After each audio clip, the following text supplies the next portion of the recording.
여러분, 매년 3월이 되면 가톨릭 신자들 마음속에 조용히 떠오르는 이름이 하나 있습니다. 바로 성 요셉인데요. 교회에서는요, 이 3월 한 달 전체를 그에게 봉헌하면서 그의 삶을 깊이 묵상하는 시간, 바로 성 요셉 성월로 지냅니다. 그런데 말이죠. 좀 이상하지 않으세요? 복음서를 아무리 뒤져봐도요. 성 요셉의 목소리는 단 한마디도 기록되어 있지가 않아요. 이렇게 완벽한 침묵으로 일관한 인물이 어떻게 역사상 가장 위대한 성인 중 한 명으로 존경받게 된 걸까요? 오늘 바로 그 이유를 함께 파헤쳐 보겠습니다. 네, 오늘 이야기의 주인공, 바로 이분입니다. 성 요셉. 우리에게는 예수님의 양아버지, 그리고 성모 마리아의 남편으로 가장 잘 알려져 있죠. 자, 그럼 성 요셉이라는 인물을 제대로 이해하려면 성경이 그를 딱 한마디로 어떻게 표현하는지부터 시작해야 합니다. 이게 정말 중요하거든요. 그의 모든 것을 설명하는 뭐랄까 핵심 키워드가 있습니다. 바로 의로운 사람이라는 표현입니다. 이 짧은 단어 안에 정말 모든 게 담겨 있다고 할 수 있는데요. 이게 그냥 착한 사람이다 이런 뜻을 훌쩍 뛰어넘는 겁니다. 하나님의 뜻이라면 자신의 계획, 사회적인 평판까지도 전부 다 내려놓고 그저 묵묵히 그 길을 따랐던 그의 깊은 신앙과 성실함, 그걸 보여주는 말이죠. 성 요셉의 이런 의로움이 가장 빛을 발했던 순간은 바로 그가 아버지가 되기로 결심했을 때였습니다.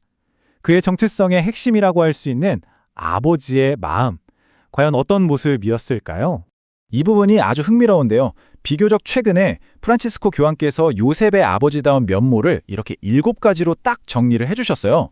이걸 보면 그냥 순종적이기만 한 모습이 아니에요. 때로는 온유하고 다정하면서도 또 때로는 창의적인 용기를 내고 언제나 성실하게 일했던 아주 입체적인 가장의 모습을 우리가 여기서 엿볼 수가 있는 거죠. 그리고 그의 아버지로서의 삶은요, 그야말로 빛과 그림자가 계속해서 교차하는 그런 연속이었습니다.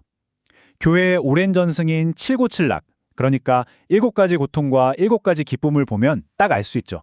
예를 들면 약혼녀 마리아의 임신 소식을 들었을 땐 정말 하늘이 무너지는 듯한 고통을 겪었지만 또 천사의 말을 믿고 순종하면서 구세주의 탄생을 지켜보는 엄청난 기쁨을 누렸던 것처럼요. 그의 삶은 이처럼 거대한 기쁨과 또 감당하기 힘든 슬픔이 계속 교차하는 길이었습니다. 이렇게 성가정을 지키기 위한 요셉의 사랑과 책임감은 결국 아주 구체적인 노동으로 표현됐습니다. 맞습니다. 그는 평생을 일한 목수였죠.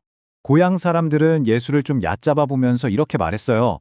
저 사람은 목수의 아들이 아닌가? 어쩌면 무시하려는 의도로 던진 말이었겠지만 참 역설적이게도 이 말 덕분에 우리는 요셉의 정체성을 가장 확실하게 알게 된 겁니다. 그는 손에 굳은 살이 박힌 땀 흘려 일하는 노동자였다는 걸요. 바로 이 노동하는 성인이라는 모습이 과거 극심한 박해와 가난에 시달렸던 초기 한국의 신자들에게는 정말 큰 울림을 줬습니다. 한번 생각해 보세요. 자신들처럼 평생 힘들게 일하면서도 그 거룩한 가정을 묵묵히 지켜낸 성 요셉의 모습에서 고된 자신들의 삶 역시 충분히 거룩하고 의미 있을 수 있다는 그런 큰 위로와 희망을 발견했던 거죠. 그러니까 요셉의 망치질은 단순히 가족을 먹여 살리기 위한, 돈을 벌기 위한 수단이 아니었던 겁니다. 교회는 그의 소박한 노동을 통해서 우리 인간이 하는 모든 노동이 세상을 만드신 하느님의 창조 사업에 동참하는 거룩한 행위라고 선언하는 거죠. 말하자면 그의 작업장이 곧 성전이었던 셈입니다. 자, 이렇게 한 가정의 충실한 보호자였던 요셉의 역할은 시대를 넘어서면서 점점 더 확장됩니다. 특히 우리 한국교회 역사에서는요, 정말 결코 빼놓을 수 없는 이름이 되죠. 이 흐름을 한번 보세요. 1841년, 아직 박해가 채 끝나지도 않은 그 암울한 시기에 한국 교회의 수호자로 선포된 것을 시작으로 해서요. 1870년에는 전 세계, 즉 보편교회의 수호자로 그 위상이 격상됩니다. 그리고 마침내 1955년에는 5월 1일 노동절이 노동자 성 요셉을 기리는 날로 지정되면서 그의 가장 중요한 정체성이 다시 한번 공식적으로 확인되는 거죠.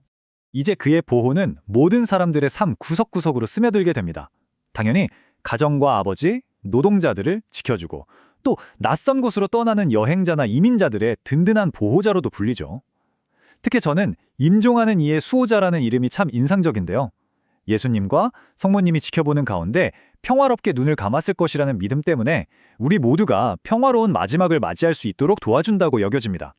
자, 이제 맨 처음에 던졌던 질문으로 다시 돌아와 볼 시간입니다.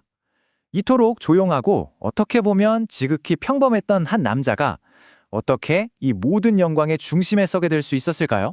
어쩌면 그 해답은요, 그가 스스로 주인공이 되려고 하지 않았다는 사실, 바로 거기에 있는지도 모릅니다.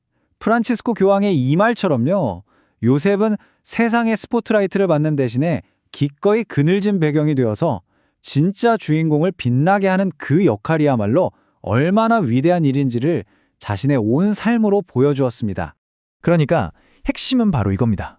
그의 침묵은 아무것도 하지 않은 부재가 아니었어요. 오히려 가장 결정적인 순간에 가장 필요한 그 자리에서 묵묵히 모든 것을 지켜낸 현존의 가장 강력한 증거였던 거죠.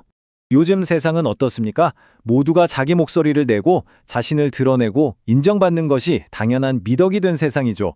이런 시대에 단 한마디 말도 없이 세상을 구한 성요셉의 그 위대한 침묵은 오늘을 살아가는 우리에게 과연 어떤 의미로 다가올까요? 한 번쯤 깊이 생각해 보시는 것도 좋을 것 같습니다.